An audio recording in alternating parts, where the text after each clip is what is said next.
Hello everyone. आज हम लोग BHIC 106 के चैप्टर 9 को पढ़ेंगे, जिसका टाइटल है धर्म सुधार। जो लोग मेरे चैनल पर न्यू है, प्लीज़ इसको सब्सक्राइब कर लीजिएगा और वीडियो को लाइक ज़रूर कीजिएगा। और हाँ, वीडियो देखने के बाद यहाँ पर कमेंट भी ज़रूर कीजिएगा। तो सबसे पहले है धर्म सुधार। तो धर्म सुधार है क्या, सबसे पहला तो ठीक है।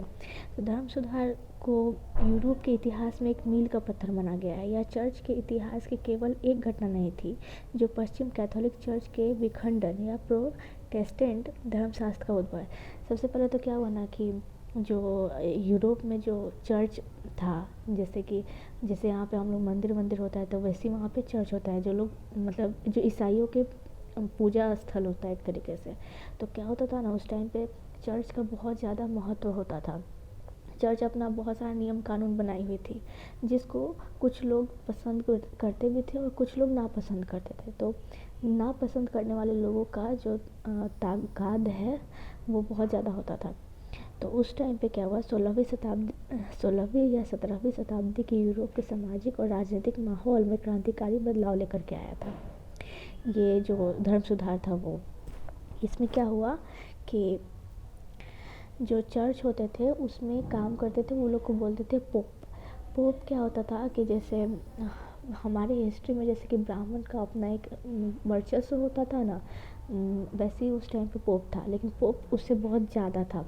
पोप हर चीज़ में घुसता था, जैसे कि राजनीतिक में घुस जाता था, कोई नॉर्मल समाज के किसी नियम में घुस जाता था, हर चीज़ में। जैसे वो अपने आप को एक भगवान के रूप में ही बताता था।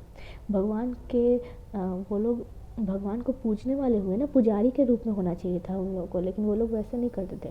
वो लोग खुद को ही भगवान बना लेते थे, उसका नियम अपना खुद से बनाने लगते थे। उस नियम को मतलब नियम में बहुत ज़्यादा वो लोग एक तरीके से हर चीज़ में घुसने लगा था, जिससे कि बहुत से लोग परेशान हो चुके थे। तो इसका परिभाषा देखते हैं पहले धर्म सुधार का। पारंपरिक अर्थों में धर्म सुधार का अर्थ है रोमन कैथोलिक चर्च में मतभेद या उससे संबंध विच्छेद, जो कि सदियों से यूरोप में पोप के तहत कार्यरत था और धर्म सुधार का एक हिस्सा था। इसने ईसाई धर्म के भीतर कई कट्टरपंथी और उदारवादी धाराओं का निर्माण किया, जैसे कि लूथरन, कैल्विनिस्ट और पूरी ट्रेन, एनाबैप्टिस्ट, एंग्लिकन आदि। क्या हुआ कि ईसाई चर्च 11वीं शताब्दी के मध्य तक प्रभावी रूप में एकीकृत था, ठीक है। हालांकि पश्चिम और मध्य यूरोप पोप के नियंत्रण में आया, जबकि मतलब पहले से चर्च था, लेकिन जब पोप के नियंत्रण में आ गया, मतलब ये जो यूरोप पोप के नियंत्रण में आ गया, मतलब कि एक तरीके से राजा से भी ऊपर पोप हो चुका था उस टाइम पे। तब पश्चिम के कैथोलिक कहा जाने वाले बाइजेंटाइन साम्राज्य में चर्च को रूढ़िवादी चर्च के रूप में जाने लगा गया। कब? जब वर्चस्व और चर्च की आय के सवाल पर दोनों प्रमुखों के बीच टकराव हुआ, और उसके बाद जो ईसाई चर्च था वो उसको 2 टाइप में बांट दिया गया। सबसे पहला टाइप हो गया कैथोलिक चर्च, ठीक है, और दूसरा हो गया रूढ़िवादी चर्च, ठीक। अब कैथोलिक चर्च एक मजबूत बंधन था जिसने कई सामंती इकाइयों को धार्मिक एकरूपता प्रदान की थी। राजनीतिक एकता के अभाव में चर्च ने सामाजिक संबंधों स्थायित्व में मदद की। पोप शासकों के आंतरिक राजनीतिक और वित्तीय मामलों में हस्तक्षेप करते थे। मतलब जो पोप थे, जो कि मतलब कैथोलिक चर्च में काम करते थे या फिर चर्चों में काम करते थे, जो पोप उस टाइम पे थे, वो क्या करते थे कि आंतरिक राजनीतिक और वित्तीय मामलों में हस्तक्षेप करते थे। मतलब राजा के हर मैटर में वो घुस जाते थे, जिससे कि राजा भी परेशान रहते थे और प्रजा तो खैर परेशान रहती ही थी। मध्ययुगीन काल से सामंती संरचना के कमज़ोर पड़ने के कारण चर्च पर भी प्रभाव पड़ा। अब क्या हुआ कि मध्यकालीन युग में सामंतवाद जो था ना, वो संरचना कमज़ोर पड़ने लगी थी, जिसके कारण चर्च पे भी प्रभाव पड़ा, क्योंकि चर्च जो था वो उधर से बहुत पैसा लेता था। तो फिर उनके कमाई में भी ये हो गया ना, प्रॉब्लम आ गया। अभी नेक्स्ट टॉपिक है धर्म सुधार की उत्पत्ति। 15वीं शताब्दी में पोप की सत्ता को आध्यात्मिक नेतृत्व को देने में असफल था, जिसके कारण कैथोलिक चर्च को संस्थागत समस्याओं का सामना करना पड़ा। समकालीन लेखन निर्विवाद रूप से बढ़ती भ्रष्टाचार और क्षमता की स्थिति को दर्शाता है। चर्च के नेताओं ने व्यक्तिगत धर्मनिष्ठा के लिए लोगों की तृष्णा को संतुष्ट करने में असमर्थता दिखाई। अब क्या होता था कि जो चर्च था, लोग तो वहाँ आते थे कि भाई मेरा सारा दुख का नाश हो जाएगा, यहाँ पे सब कुछ हो जाएगा। लेकिन जो कैथोलिक चर्च था, वो लोग इस समस्या सबका समाधान नहीं कर पा रहा था। उस टाइम पे जो भ्रष्टाचार था, वो सब कुछ मतलब चर्च के अंदर भ्रष्टाचार था। एक तरीके से पैसा दीजिएगा तो मतलब उनका फ़ायदा होना चाहिए, हर चीज़ में उनका फ़ायदा था।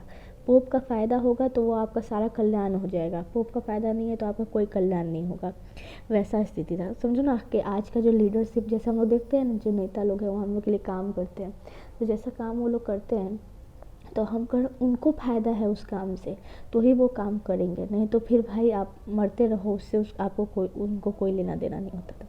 बिल्कुल वैसे ही है ये भी, ठीक है। वो लोग मतलब धर्म के नाम पे पैसा एक तरीके से खा रहे थे। क्या हुआ कि आर्थिक परिवर्तनों और सामंती संकटों ने कैथोलिक चर्च पर वित्तीय भार डाल दिया। उस टाइम पे जो संकट आ रहा था सामंती, क्योंकि मतलब चेंजेस आ रहे थे, तो जो चेंजेस आ रहे थे, सामंतवाद पे जो प्रॉब्लम आ रहे थे, उस सब की वजह से जो आर्थिक परिवर्तन हो रहा था मार्केट में, उन सब चीज़ों की वजह से कैथोलिक चर्च पर पैसों का काफ़ी ये भार डल गया एक तरीके से। उन लोगों के पास उस टाइम पे बहुत पैसा था सबसे पहले तो, ठीक है। लेकिन अब मदद करना है, पैसा है तो पैसा देना भी पड़ रहा था और पैसा उनको मिल भी नहीं रहा था, वो चक्कर था। तो एक महत्वपूर्ण कारकों में से एक था जिसने परिणाम स्वरूप पोप की सत्ता की आलोचना बढ़ी। पोप के पद ने अपनी व्यापक नौकरशाही संरचना और राजकोषीय प्रणाली विकसित की थी। बताया ना कि जो पोप था वो समझो एक तरीके से खुद को राजा के तरीके से ही मानता था। उसके पास अपना खुद का राजकोष था, नौकर थे, सब कुछ था। तो जब क्योंकि उनके पास पैसा था तो जब ज़रूरत पड़ेगा तो उनसे पैसा लिया भी तो जाएगा, पैसा उनको देना भी तो पड़ेगा। तो फिर अगर वो लोग पैसा नहीं देंगे तो लोग उनकी आलोचना करेंगे कि नहीं, तो वही प्रॉब्लम यहाँ था। पोप के पद ने अपनी व्यापक नौकरशाही संरचना, हाँ ये तो हो गया। पोप ने दूर दराज के चर्चों के अधिकारियों से विभिन्न प्रकार की अनुसंधान प्राप्त किए। इनमें दशांश, प्रथम फल आदि शामिल थे। दशांश के बाद आय का 1/10वां हिस्सा। हाँ, क्या होता था कि टैक्स भी लेता था, जो कि और प्रथम फल, अब जैसे हर चीज़ पे टैक्स लेता था वो एक तरीके से देखा जाए तो, कि जैसे कि आय का अगर आप मतलब आप अगर पोप में मान रहे हैं या फिर आप चर्च में मान रहे हैं, आपके ना आपका जो आय है, आप जितना कमाते हैं उसका 10वां हिस्सा आपको पोप को देना है टैक्स के रूप में, ठीक है। आपका जो फसल उगा तो उसमें जो पहला फसल जो उगेगा तो पहला का शुरुआत का जो चढ़ावा होता था, चढ़ावा के रूप में भी वो लोग लेते थे। सभी अनुसंधानों में सबसे विवादित था क्षमा पत्रों की बिक्री। अब देखो ये लोग एक नया सा ट्रेंड चालू किया था, क्षमा पत्र। अब क्षमा पत्र क्या था, तो चर्च को भारी भुगतान देने पर गंभीर पाप को क्षमा के पर्चे। अब जैसे कि अगर आपको कोई पाप हुआ है, आपसे कोई पाप हुआ है, ठीक है, तो भुगतान देना है जिससे कि आपका पाप क्षमा हो जाए। तो चर्च के साथ अगर आप कुछ किए हैं, चर्च को भारी भुगतान देने पर पाप, गंभीर पाप में क्षमा के पर्चे। तो अगर आप पैसा दे करके अपना पाप भी कम कर सकते थे, तो यहाँ पाप कम कर सकते हैं। चर्च की आर्थिक समस्याओं के ऊपरी और निचले पादरी के बीच बढ़ते अलगाव को जन्म दिया। अब ये जो आर्थिक समस्या आ रहा था, अब जैसे जो ऊपर वाला है वो लोग ज़्यादा पैसा खा ले रहा होगा, छोटे वाले को ज़्यादा पैसा नहीं मिल पा रहा होगा, तो ये सब चक्कर में ना उन लोग के बीच में थोड़ा लड़ाई झगड़ा भी होने लगा था। उन्होंने विशाल संपदा अर्जित की, सब जबकि निचले पादरी गरीब बनते गए। कैसे होता है, अमीर और अमीर बनता जाता है, गरीब और गरीब बनता जाता है, यहाँ भी वही चक्कर है, ठीक है। फिर सामाजिक पृष्ठभूमि। मध्ययुगीन दुनिया एक बंद समाज थी जिस पर सामंतवाद, कैथोलिक चर्च और उसके पुजारियों का प्रभुत्व था। चर्च जीवन का केंद्र बिंदु थी। अब जैसे हम लोग के जीवन में क्या है, मंदिर है ना केंद्र बिंदु, तो वैसे ही चर्च भी था, उन लोग के जीवन का केंद्र बिंदु था। हम लोग भी कुछ भी होता है तो भगवान के पास मंदिर में जाते हैं ठकठकाने के लिए, तो वो लोग भी चर्च में जाते हैं गेट ठकठकाने के लिए। ये जैसे भगवान, मंदिर हम लोग के जीवन के हर पहलू को छूता है एक तरीके से। शुरुआत अगर किसी को जीवन का स्टार्ट होने वाला, किसी को बच्चा होने वाला है, तो लोग जाके भगवान के सामने मंदिर में हाथ पैर जोड़ते हैं कि भाई मैं सब कुछ अच्छे से हो जाए। जब मरता है आदमी तो भगवान के पास जाते हैं हम लोग। तो वैसे ही चर्च भी जीवन के सभी टाइम पे रहता है। मध्य युग के अंत में महत्वपूर्ण घटनाक्रम हुए जिसने धर्म सुधार को आधार दिया। अब चलो, पश्चिम जर्मनी में विशेष रूप से आर्थिक कारकों ने जर्मनी के कुलीनों को क्षेत्रीय राजाओं पर अधिक निर्भर बना दिया। अब उस टाइम पे जो आर्थिक संकट आया था, जिस वजह से जो कुलीन वर्ग थे, जो निचली जाति के वर्ग थे, उन लोगों को क्या हुआ ना, उन लोग को राजाओं पर निर्भर होना पड़ा, क्योंकि उनके पास आय कम था उस टाइम पे। ठीक, तो जिसके अधिकार में लगातार वृद्धि हो रही थी, जिसने अधिकार में लगातार वृद्धि हो रही थी। अब इस वजह से क्या हो रहा था कि पोप का जो ये था ना, मतलब वर्चस्व, उसमें कमी। अब हमको चाहिए पैसा, हमको कमाना है, हमको खाना है, तो बैठ के भगवान का जाप करेंगे तो हम लोग जिंदा रहेंगे? नहीं ना रहेंगे। तो हम लोग को तो भाई पैसा चाहिए। अब पैसा हमको कौन देगा? तो राजा देगा, क्योंकि भाई सबको मालूम है कि भाई राजा उस टाइम पे ज़्यादा इंपॉर्टेंट हो जाता है। अब हम बैठ के पुजारी का पैर छुएंगे, पैर पकड़ेंगे, तो वो हम लोग को पैसा नहीं ना देगा खाने के लिए। हम लोग को तो भाई जाएंगे हम लोग सीएम के पास, पीएम के पास, तो भी हम लोग को पैसा मिलेगा। तो यहाँ भी वही है। तो क्या हुआ कि राजा का जो ये था ना, वैल्यू था ना, वो बढ़ने लगा। कारीगर और किसान विशेष रूप से कम मजदूरी और उच्च कीमतों में सशक्त थे। इन तीव्र आर्थिक संकटों और भटकाव और आक्रोश को मार्टिन लूथर और कैल्विन की तर्कसंगत अनुरोध ने अभिव्यक्ति मिली। मार्क्स और एंगेल्स ने धर्म सुधार की अवधि को एक सामाजिक परिवर्तन के रूप में देखा, जो पूंजीपति का अब ये जो हो रहा था उस टाइम पे, इसको मार्क्स और एंगल्स जो है ना, ये धर्म सुधार की अवधि के रूप में देख रहे थे कि भाई जो हो रहा है अच्छा हो रहा है, पूंजीपति का उदय हो रहा है। ठीक है, फिर क्या था, सबसे महत्वपूर्ण धर्म वैधानिक परिवर्तन था। मोक्ष में संस्कारों की भूमिका में कमी, जिसने पादरी के अधिकार और प्रतिष्ठा को कम कर दिया, लोगों की स्वतंत्रता और आत्मविश्वास में वृद्धि की। अब क्या हो रहा था कि इस टाइम पे जो चेंजेस आ रहे थे, इससे क्या हो रहा था कि जो पादरी था, पोप था, इसका वैल्यू कम हो रहा था, जैसे कि हम पहले बता दिए। और लोगों के अंदर आत्मविश्वास ज़्यादा बढ़ रहा था। जो लोग पहले बात बात पे चर्च में जाते थे, पोप के पास जाते थे, वो लोग अब अपने से काम करने लगे, अपना मतलब एक तरीके से अपना डेवलपमेंट कर रहे थे वो लोग। तो जैसे जैसे वो बोलते हैं ना कि जैसे जैसे डेवलपमेंट आता है तो अंधविश्वास से दूरी होता है, तो वही अंधविश्वास से दूरी होने लगा। पोप क्या था? अंधविश्वास था उस टाइम पे, अंधविश्वास ही तो फैला रहा था ना वो। फिर क्या हुआ, फिर समझो, धर्म सुधार को मानवतावाद के उदय के तार्किक और अनिवार्य परिणाम के रूप में देखा गया। ठीक है, अब पुनर्जागरण जैसे कि हम लोग मालूम है, जब लिखना विखना ज़्यादा होने लगता है, बुक्स ज़्यादा आने लगते हैं, लोग पढ़ने लगते हैं, तो एक तरीके से पुनर्जागरण। तो पुनर्जागरण को स्वीकारने से पोप का पद और स्वयं के अंत का कारण बना। क्या हुआ था, लोग पुनर्जागरण को स्वीकार रहे थे, लोग पढ़ रहे थे, लोग शिक्षित हो रहे थे। तो जो पढ़ता है तो फिर अंधविश्वास से दूर होने लगता है ना वो लोग। तो जो पोप उस टाइम पे कर रहा था, लोगों के मन में अंधविश्वास भर रहा था, ऐसा हो जाएगा तो ऐसा हो जाएगा, ऐसा होगा तो ऐसा हो जाएगा, ऐसे होगा तो ये करना पड़ेगा, वो करना पड़ेगा, जिससे उसका कमाई बढ़ रहा था, वो चीज़ ख़त्म होने लगा। फिर क्या हुआ, पुनर्जागरण के विचारों ने धर्म सुधार को गति दी। क्या हुआ कि धर्म में सुधार आने लगा। फिर इस प्रकार सामाजिक और वैचारिक कारकों ने एक जटिल विक्षम सांचे को सुधार उत्पन्न हुआ। अच्छा हो गया। अभी जर्मनी का सुधार। ठीक है, जर्मनी की राजनीति और सामाजिक आर्थिक स्थिति प्रोटेस्टेंट धर्म सुधार के उद्भव और प्रसार के लिए अनुकूल थी।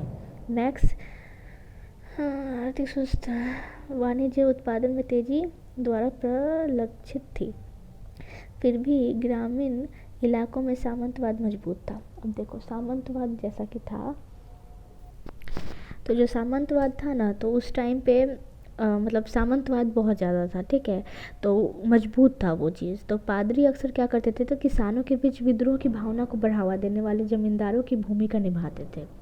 वो लोग क्या करते थे, कैथोलिक चर्च अभी भी जर्मनी में भूमि के एक बड़ा हिस्सा का स्वामी था। तो 15वीं शताब्दी के अंत तक चर्च के शोषण के खिलाफ एक मजबूत भावना का विकास होने लगी। इसलिए पोपवादी विरोध और पादरीवादी बाद का विरोध जर्मन क्षेत्र को दो मुख्य विशेषताएं बन गई।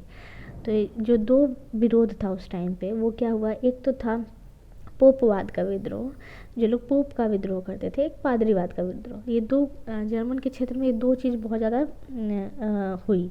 तो मार्टिन लूथर ने 1520 के अपने प्रसिद्ध धर्म सुधारक ग्रंथ an appeal to German nobility में पोप और पादरियों के दुरुपयोगों को सूचीबद्ध किया। अब क्या हुआ ना कि एक मार्टिन लूथर नाम का एक जो था, वो उसको पोप बिल्कुल नहीं पसंद। वो चाहता था कि किसी तरीके से लोगों के मन से जो पोप बैठा हुआ है इसको उखाड़ के फेंक दो। तो ये उसके खिलाफ बहुत कुछ किया, बहुत सारा आंदोलन किया, बहुत कुछ किया। तो कैसे स्टार्ट कैसे किया वो कि वो ना इन लोगों के खिलाफ क्या कर दिया, प्रोटेस्ट कर दिया। प्रोटेस्ट उसका कैसा था, इधर से पढ़ेंगे हम लोग।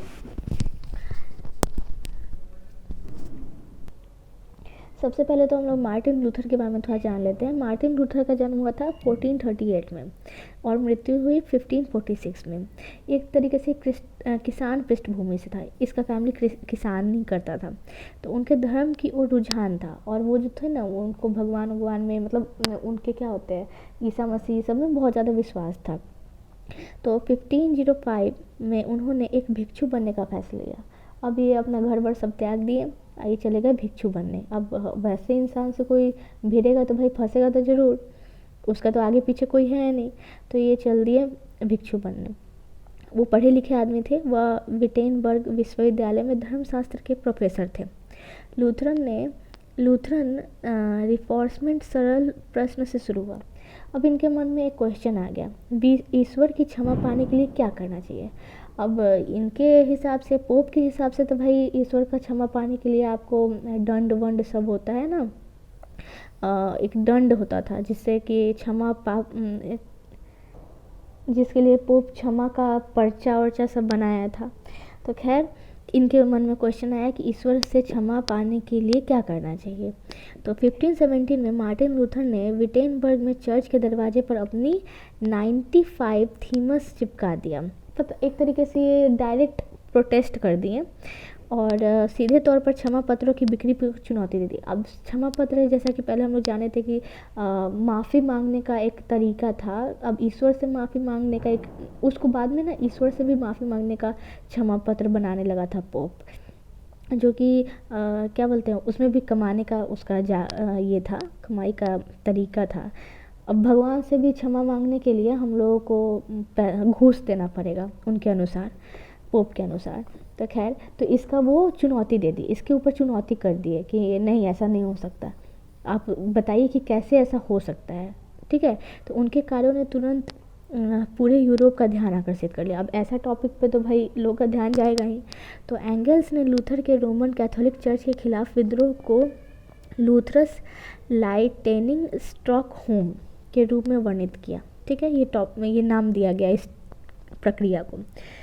तो इनका जो थीसिस ने उन्होंने 3 तर्क प्रस्तुत किए। पहला, संबंधित वित्तीय दुर्व्यवहार। दूसरा, सिद्धांतों के दुरुपयोग पर ध्यान देना। तीसरा, धार्मिक मुद्दों पर हमला। 2020 की गर्मियों में लूथर ने अपने 3 ट्रीटिस प्रकाशित की, जिसमें पहला जर्मन राष्ट्र के ईसाई कुलीन वर्ग को संबोधित था, जिन्होंने जर्मन प्रांतों को चर्च के धर्म सुधार के लिए आह्वान किया था। यहाँ उन्होंने धर्म सुधार सिद्धांत प्राइस्टेड ऑफ ऑल बिलीवर्स के बारे में बताया था कि सभी ईसाई चर्च में एक समान है। दूसरा, लूथर ने चर्च की पवित्र संस्कार व्यवस्था पर सवाल उठाया। अब उस टाइम का जो पवित्र संस्कार व्यवस्था था उस पर उन्होंने सवाल उठा दिया, घोषणा की कि 7 के बजाय केवल 3 पवित्र संस्कार हैं। अब पोप 7 प्रकार बताता होगा, जिसमें इनका कहना था कि नहीं, सिर्फ 3 प्रकार होते हैं, 3 पवित्र संस्कार हैं। एक है बपतिस्मा, विवाह और उरी व्रज्म। फिर अब तीसरा है, सबसे उग्र परिवर्तन यह था कि लूथर ने ईसाई आदमी को मुक्ति प्रदान करने में चर्च और पुजारियों की भागीदारी से इनकार कर दिया। अब सच बताओ भाई कि हमको मुक्ति प्रदान होगा, इसमें चर्च का क्या भूमिका है। ठीक है, तो इस बात का वो क्वेश्चन खड़ा कर दिए कि इसमें आप बताओ कि भाई इसमें चर्च और पुजारी का क्या भागीदारी है। उन्होंने जस्टिफिकेशन बाय फेथ के सिद्धांत से धार्मिक नैतिक निहितार्थ का विकास किया। जब पोप ने बहिष्कार का एक आदेश जारी किया, अब पोप जो था उस वक्त पर वो बहुत क्या बोलते हैं, मतलब राजा से बस थोड़ा ही सा नीचे था पोप। ठीक है, तो वो इसका ना बहिष्कार कर दिया कि नहीं भाई, तुम फालतू क्वेश्चन पूछ रहा है मेरे से, ऐसा क्वेश्चन बेकार है तुम्हारा क्वेश्चन। तो इस बात पे लूथर क्या किया कि पोप को सार्वजनिक रूप से जला दिया, मतलब एक तरीके से उनको जान से मार डाला, एक तरीके से क्या, जान से ही मार डाला उनको।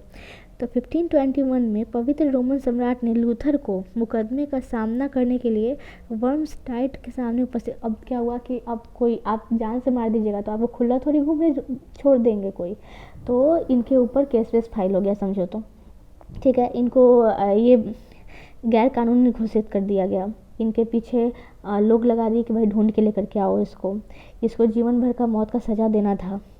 लेकिन फिर भी उस बीच में भी वह क्या किए कि इलेक्टर ऑफ सक्सोनी फ्रेडरिक द्वारा परिदर्शित और समर्थित थे, जो कि व्यक्तिगत रूप से एक अकादमिक केंद्र के पोप के हस्तक्षेप में पसंद नहीं करते। लूथर ने छुपते हुए इरास्मस के ग्रीक पाठ में जर्मन भाषा में एक, अब ये लोग एक बुक लिख दिए, कोई एक नियम लिख दिए का अनुवाद किया। उन्होंने विचारक और समर्थकों को लूथरन या प्रोटेस्टेंट, अब क्या हुआ कि जो लोग लूथर का साइड लिया या फिर लूथर को जो लोग समर्थन दिया, उन लोगों को ना लूथरन और प्रोटेस्टेंट कहने लगा गया।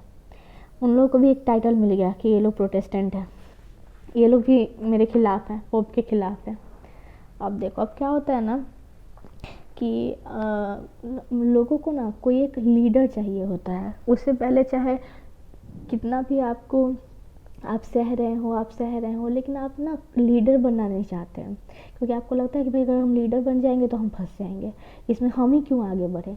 लेकिन यहाँ पे लोगों को दिख गया लूथर, ठीक है। तो इतना दिन से जो कृषक वर्ग था, जो लोग किसानी कर रहे थे, वो लोग इतना जुर्म सह रहे थे, तो उन लोग में से कोई आवाज़ नहीं उठा रहा था। लेकिन जैसे ही उनको एक दिख गया लूथर, तो इन लोग भी विद्रोह कर दिए और इस अपने लूथर को अपना नेता के रूप में एक तरीके से बना करके, ठीक है, पोप के खिलाफ ये कर दिए, विद्रोह कर दिए। तो कुछ दिन तक तो उस विद्रोह को थॉमस मुंजर ने आंदोलन को सफलता, मतलब कुछ दिन तक तो थॉमस मुंजर जो था उसको नेतृत्व किया, ठीक है। उन्होंने सामंती भूस्वामी और चर्च शोषण के खिलाफ संघर्ष का आयोजन किया। कार्रवाई के लिए उन्होंने 12 अनुच्छेद के एक कार्यक्रम था जो काफ़ी उदारवादी था, पूरी तरह से सामंती व्यवस्था को नष्ट करने का उद्देश्य नहीं रखता था। मार्क्सवादी लेखों से पता चलता है कि किसानी युद्ध सामाजिक आर्थिक संघर्ष का अभिव्यक्ति था और बुजुर्गा क्रांति की एक शुरुआती चरण था। यहाँ से बुजुर्गा क्रांति शुरू हुई, जबकि धर्म सुधार इसकी वैचारिक अभिव्यक्ति थी। अब देखो कि एक छोटा सा चीज़ जो कि धर्म सुधार के रूप में आया था, जो कि पोप के खिलाफ एक लूथर थोड़ा सा बात लेकर के आए थे, अब ये चीज़ कहाँ से कहाँ तक जा रहा है। अब यहाँ पर विद्रोह हो रहा है, क्रांति हो रहा है, सब कुछ आ रहा है। अब देखो इधर, जबकि धर्म सुधार एक विचार स्टीमेंट्स का तर्क है कि एक मार्टिन लूथर द्वारा शुरू किया गया एक राष्ट्रीय आंदोलन था।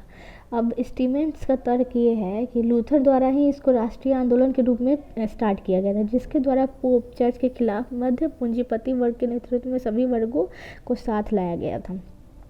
अब देखो पोप जो था वो एक तरीके से सामंतवाद से भी पैसा कमा रहा था।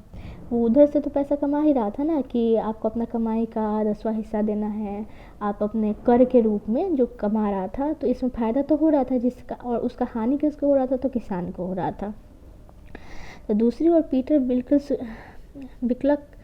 बिल्कल का सुझाव है कि किसान युद्ध सामाजिक और भूसंपत्तीय समाधान को पुनः आकार देने और सामंतवाद के संकट को दूर करने का एक क्रांतिकारी प्रयास था। हालांकि किसान युद्ध पोप शक्ति के साथ लूथर के बहादुर टकराव से प्रेरित था।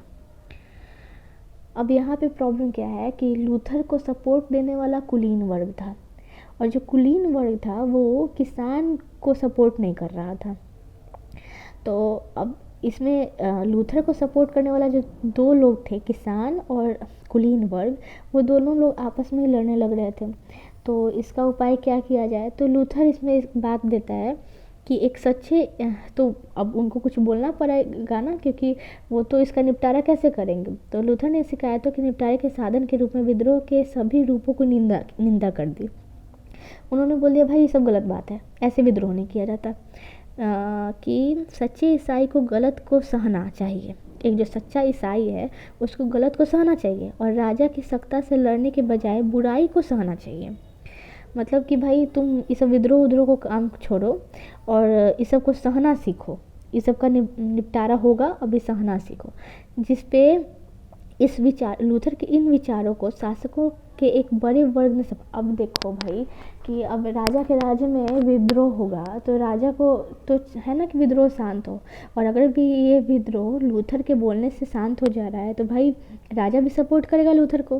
तो यहाँ पे लूथर को राजा या फिर जो बड़ा वर्ग था जिसको इस विद्रोह से प्रॉब्लम हो रहा था वो लोग समर्थन दे दिए। ठीक है, अब यहाँ पे ये विद्रोह शांत हो गया। अब आगे लूथर का धर्म। लूथर का धर्म सुधार इस सवाल पर शुरू हुआ था। अब ये जो लूथर का जो धर्म टॉपिक है, ये सब कुछ हुआ, वो सब कुछ का क्या मतलब क्या हुआ वो शुरू से अंत तक यहाँ है कि लूथर का धर्म सुधार एक सवाल पर शुरू हुआ था, किसी व्यक्ति को बचाने के लिए क्या करना चाहिए। इससे जस्टिफिकेशन बाय फेथ का सिद्धांत विकसित हुआ। लूथर का मानना था कि चर्च ने क्षमा की बिक्री जैसे प्रथाओं को अपनाकर धर्म सिद्धांत और ईसाई धर्म के सच्चे सार की गलत समझ है। अब लूथर जो थे वो तो एक तरीके से एक टॉपिक से भाई एक टॉपिक का ये किए थे ना, पोप से ही तो स्टार्ट किए थे। अब वहाँ से स्टार्ट होते होते कहाँ से कहाँ चला गया, इसमें इनकी क्या गलती है ना। तो लूथर का मानना था कि हाँ ये तो हो गया। लूथर के संगी प्रोफेसर मेलाक्सन बेलानथन ने लूथर के धर्म को एक संगठनात्मक संरचना और एक निश्चित आकार दिया था। उन्होंने लूथर की 3 पुस्तिका तैयार करने में हेल्प किया था और लूथरन नामक ईसाइयों के इस नए समूह ने आस्था की सर्वोच्च, अब क्या हुआ ना कि लूथर को जो सपोर्ट किया वो लोग तो लूथरन को लाने लगा, तो ये लोग एक ईसाई के ग्रुप के रूप में फॉर्म हो गया था। तो ये लोग क्या हो ना विश्वास किया जिसने पुजारियों की विशेष स्थिति को उनके रहस्यमय कार्यों के साथ नष्ट कर दिया। ये लोग क्या किया ना कि पुजारियों को ख़त्म कर दिया, पोपों को ख़त्म हो गया, इस बीच में पोप वगैरह सब खत्म हो गया। लूथरन ने आंदोलन ने ईसाई चर्च के भीतर एक तीव्र विभाजन किया और पोप के वर्चस्व को नष्ट कर दिया। लूथरवाद की सामान्य लोकप्रियता ने इस तरह के प्रदर्शित किया गया था कि लोगों ने नैतिकता मुद्दों के साथ एक प्रकार के सिद्धांत के रूप में इसे स्वीकार किया और आर्थिक धर्म सुधारों को भी सुझाव दिया, जिसने पोप के पद को प्रभावित किया और देश की आर्थिक व्यवस्था में परिवर्तन किया।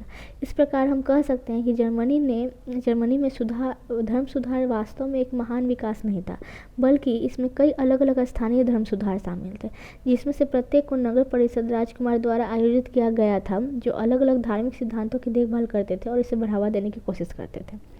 ठीक है, अब इसके बाद है हुल्द्रिक और उल्फ्रिड जीवंगली।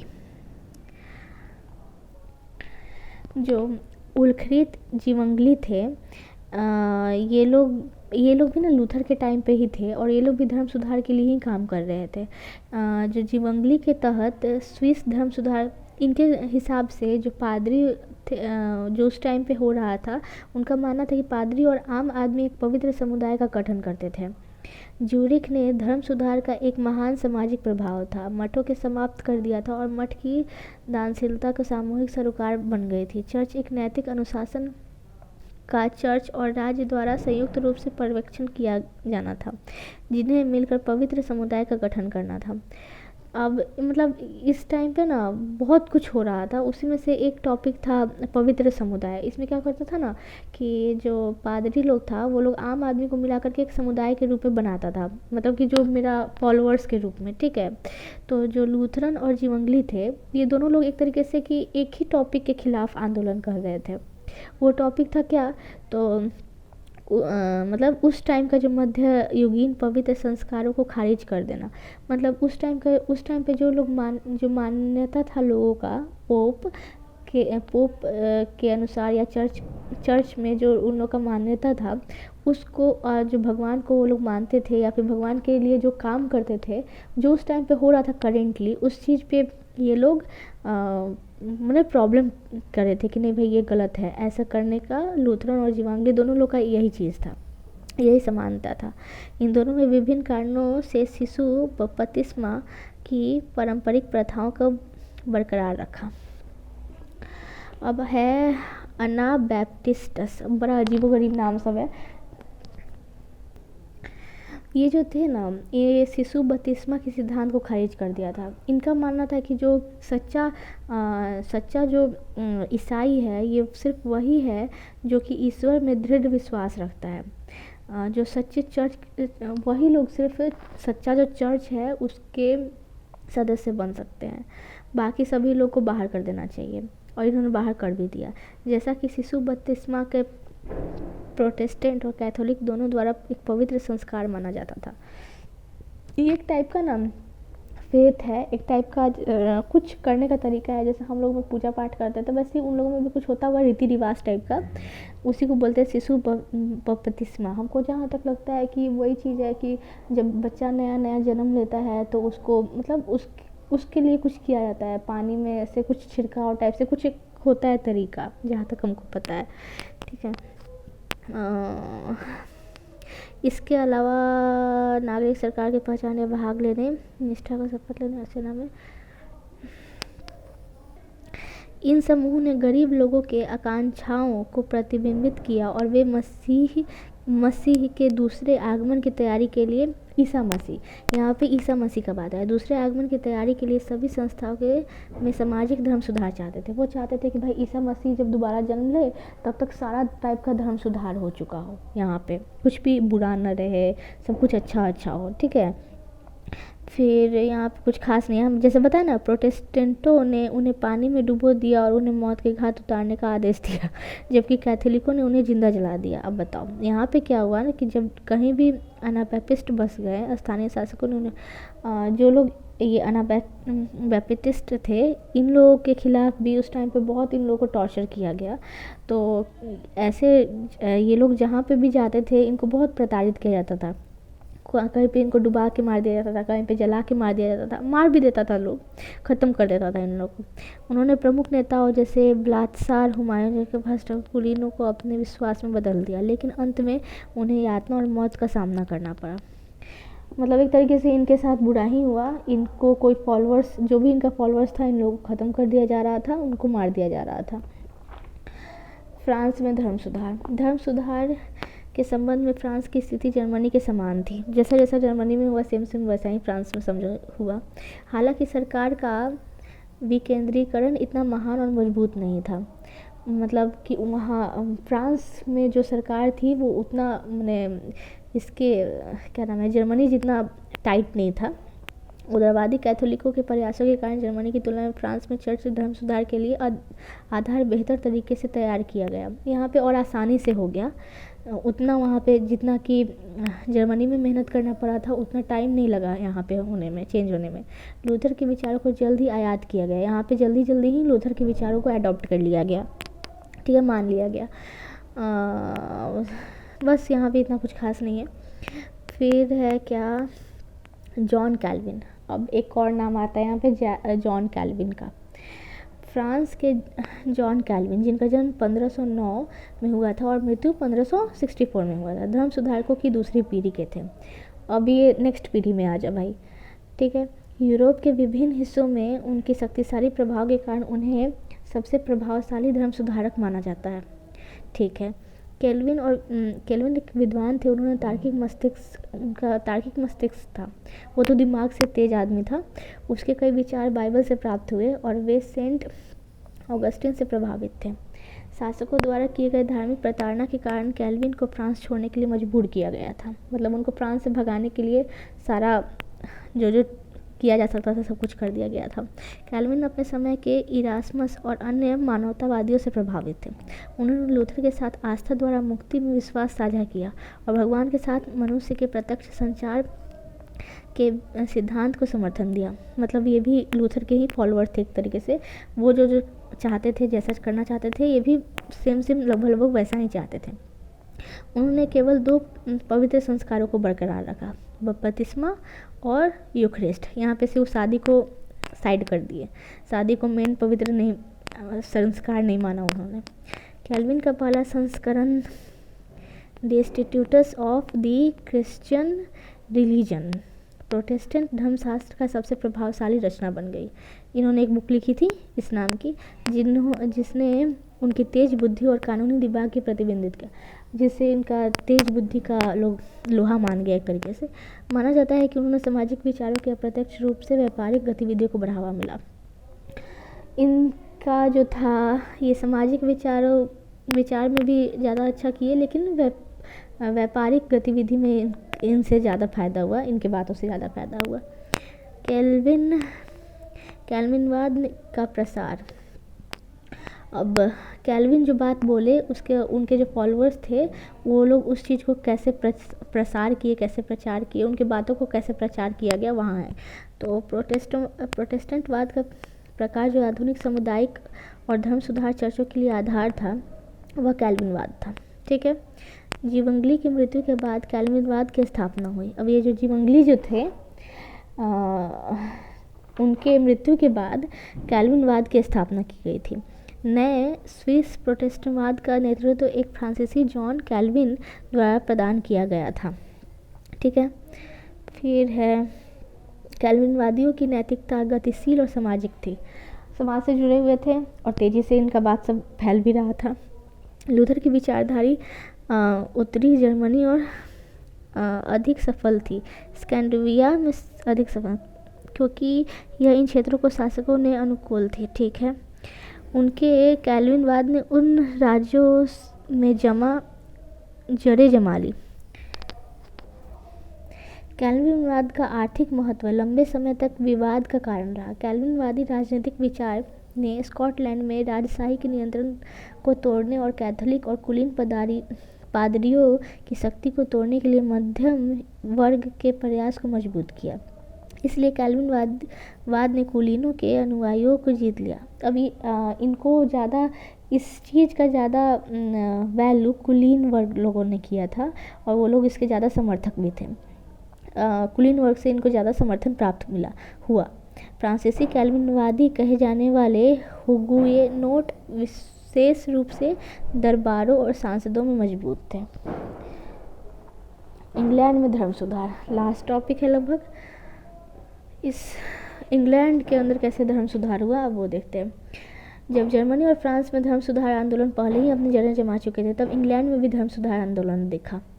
अब वहाँ तो ऑलरेडी हो रहा था इस चीज़ पे, मतलब पोप का ख़त्म हो रहा था और धर्म में सुधार आ रहे थे, लोग धर्म को और अच्छे तरीके से जानने लगे थे, पहचानने लगे थे। तो यहाँ भी देखिए शुरुआती धार्मिक के बजाय राजनीतिक थी। शुरुआत धार्मिक के बजाय राजनीतिक थी, लेकिन यहाँ पे जो शुरुआत हुई वो धार्मिक टॉपिक पे उतना नहीं था बल्कि राजनीतिक टॉपिक पे था। यह एक विडंबना थी कि अंग्रेजी धर्म सुधार की शुरुआत उसी शासक ने की थी, हेनरी VIII, जो मार्टिन लूथर के धर्म सुधारों से प्रबल आलोचक थे। आई वाह। यहाँ देखो, यहाँ क्या है कि ऐसा माना जाता है कि जो उस टाइम की अंग्रेजी धर्म सुधार की जो शुरुआत की थी वो हेनरी VIII ने की थी, जो कि मार्टिन लूथर के धर्म सुधार के जो वो जो बोल रहे थे उसके आलोचक थे, मतलब ये उनके साथ सहमत नहीं थे। इन्होंने अपनी पत्नी कैथरीन से तलाक लेना ये अपनी पत्नी जो थी उनकी कैथरीन, उनसे वो तलाक लेना चाहते थे, जो एक स्पेनिश राजकुमारी थी। लेकिन पोप इसे मंजूरी नहीं कर सकता था क्योंकि कैथोलिक चर्च में तलाक की अनुमति ही नहीं थी, और इस तथ्य के कारण भी कि रोम के शहर स्पेनिश सम्राट की सेना का नियंत्रण था, पोप उनके खिलाफ नहीं जा सकता था। हेनरी 3 साल के इंतजार के बाद बेसब्र हो गए। मेरे ख्याल से इनको कोई और पसंद रही होगी और ये अपनी पत्नी से अलग होना चाहते थे और उन्होंने मामलों को अपने हाथ में ले लिया। ठीक है। एक अधीनस्थ संसद के माध्यम से उन्होंने पोप के साथ सभी संबंधों को समाप्त कर दिया। ये तो बहुत मज़ेदार था। उन्होंने पोप की सत्ता को अस्वीकार कर दिया और 1534 में एंग्लिकन चर्च की स्थापना की, जिसने राजा को सर्वोच्च प्रमुख घोषित किया। ठीक है। हेनरी के तहत परिवर्तन मठों की दमन और बाइबल और स्थानीय भाषा में उपयोग था। धर्म सुधार ने अंग्रेजी राजतंत्र को मजबूत करने और राष्ट्रीय चर्च बनाने में मदद की। इस प्रकार हम कह सकते हैं कि अंग्रेजी धर्म सुधार अन्य देशों में काफ़ी अलग था, क्योंकि शासकों ने व्यक्तिगत कारणों से इसे शुरू करने की पहल की थी। इस राजनीतिक साज हाँ, जैसे कि इंग्लैंड में जो धर्म सुधार हुआ, ये एक व्यक्तिगत कारण की वजह से हुआ। ये उनका अपना पर्सनल रीजंस था जिससे वो पोप के खिलाफ गए थे। बाकी जगह पे यहाँ वैसा नहीं था। हर देश में धर्म सुधार का एक अपना अलग कारण था। ठीक है। हाँ, अब इसका प्रभाव क्या हुआ कि अब इस धर्म सुधार का प्रभाव क्या हुआ कि 16वीं शताब्दी का यूरोपीय धर्म सुधार यूरोप में राजनीतिक और सामाजिक आर्थिक जीवन पर प्रत्यक्ष और अप्रत्यक्ष रूप से प्रभावी होने के कारण एक जटिल विषमरूपीय आंदोलन था, चूँकि ईसाई धर्म शासकों के जीवन से जुड़ा हुआ था। इसलिए उन पर इसका कुछ असर होना तय था। बात सही है। अब क्योंकि जो कुछ चेंजेस आएंगे तो उसका कोई प्रभाव तो पड़ेगा ही। तो अब देखते हैं कि इसमें राजनीतिक प्रभाव क्या था। इस वजह से क्या हुआ, राजनीतिक एकता के विचार में योगदान दिया। उन्होंने इतिहासकारों ने तर्क दिया कि प्रोटेस्टेंटवाद यूरोपीय राष्ट्रवाद, मतलब कि जो दूसरे देशों के साथ जो दोस्ती था उसमें कुछ प्रॉब्लम्स आए, ऐसा राजनीतिक प्रभाव पड़ा। इसमें ज़्यादा कुछ नहीं है। फिर है देखो यहाँ प्रोटेस्टेंटवाद की व्याख्या उभरते राष्ट्र राज्यों की अवधारणा के साथ राष्ट्रीय पहचान उभरने में उत्प्रेरक के रूप में की गई थी। सामाजिक प्रभाव, इसमें मानव जीवन के केंद्र में परिवार को रखा गया। पति पत्नी के बीच आपसी प्रेम पर जोर दिया गया। मध्य युगीन काल में अधिकांश यूरोपीय लोगों ने रोज़मर्रा के जीवन में धर्म की बहुत बड़ी भूमिका निभाई। अब कुछ चेंजेस तो आए रहेंगे। अब जैसे कि इंग्लैंड में वो डिवोर्स के लिए पोप को ख़त्म किया गया, यहाँ पे धर्म सुधार लाया गया। तो सिर्फ ये उसके साथ तो नहीं हुआ होगा, हो सकता है कि दूसरी फैमिलीज़ भी होगी जिन्हें आपस में तलाक चाहिए होगा, तो और तलाक भी हुए होंगे। कला के क्षेत्र में भी चेंजेस आए होंगे। संगीत में चेंजेस आए होंगे। जो भगवान के लिए जो लोग गाना गाते थे, संगीत को रखते थे, हो सकता है कि उसमें थोड़ा चेंजेस आए होंगे। भगवान के शब्द के बाद संगीत को रखता है। हालांकि स्विट्ज़रलैंड में जिविंगली के और केल्विन इसके खिलाफ थे। अच्छा हाँ, उस टाइम पे ना क्या बोलते हैं, संगीत उतना नहीं अडॉप्ट किया गया था चर्च के द्वारा, लेकिन अब चर्च में संगीत को भी इंक्लूड किया गया। धर्म सुधार ने कला और संगीत में नई रचना को भी प्रेरित किया। ठीक है। वे संगीत को व्याकुलता का स्रोत मानते थे और पूजा के शुद्ध रूप पर जोर देते थे। अब पहले का जो पोप था वो लोग ना संगीत को अच्छा नहीं मानता था, लेकिन अब जब नया वाला जो चीज़ आया धर्म सुधार के बाद जो आया, उसमें संगीत को एक एडॉप्ट किया गया, संगीत को, गाना को। कैथोलिक धर्म सुधार बरोक नामक कला की नई शैली के संरक्षण का एक महत्वपूर्ण स्रोत बन गया। ठीक है। आर्थिक प्रभाव। अब आर्थिक प्रभाव क्या पड़ा, इसका सबसे मेन एक आर्थिक प्रभाव ये हुआ कि यहाँ पे पूंजीवाद का बहुत विकसित हुआ। पूंजीवाद एक तरीके से बहुत ज़्यादा विकसित हुआ। अलग अलग लोगों का अलग अलग कहना है। एक है M.J. कित्व। इन्होंने कहा है कि ऐतिहासिक रूप से प्रोटेस्टेंटवाद और पूंजीवाद के बीच एक मजबूत संबंध प्रतीत होता है। अब जो चेंजेस आए उसके बाद का है ये कि यह संबंध बहुत बहस का विषय रहा। मैक्स वेबर, जर्मन समाजशास्त्री और अर्थशास्त्री, इस संबंध में विस्तार से सुझाव देने वाले पहले लोगों में से एक थे। वह प्रोटेस्टेंट नैतिकता और पूंजीवाद की भावना के बीच एक स्पष्ट संबंध बताता है। उनके शब्दों में उन्होंने स्पष्ट रूप से कहा है कि धर्म सुधार से पहले देशों की आर्थिक प्रगति को प्राप्त करना मुश्किल था। मतलब कि उससे पहले ना आर्थिक क्षेत्र में ज़्यादा वृद्धि नहीं हो रही थी, लेकिन उसके बाद आर्थिक क्षेत्र में बहुत ज़्यादा वृद्धि हुई। लोगों में चेंजेस आए। लोग जितना पुरानी धारणाओं में थे उससे वो आगे आए, तो वो लोग कमाई को ज़्यादा ध्यान देने लगे, आर्थिक क्षेत्र में ज़्यादा वृद्धि करने लगे। यही हुआ।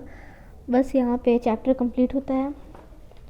अगर चैप्टर अच्छा लगा होगा तो प्लीज़ मेरे इस चैनल को प्रमोट करो सब, और थैंक यू।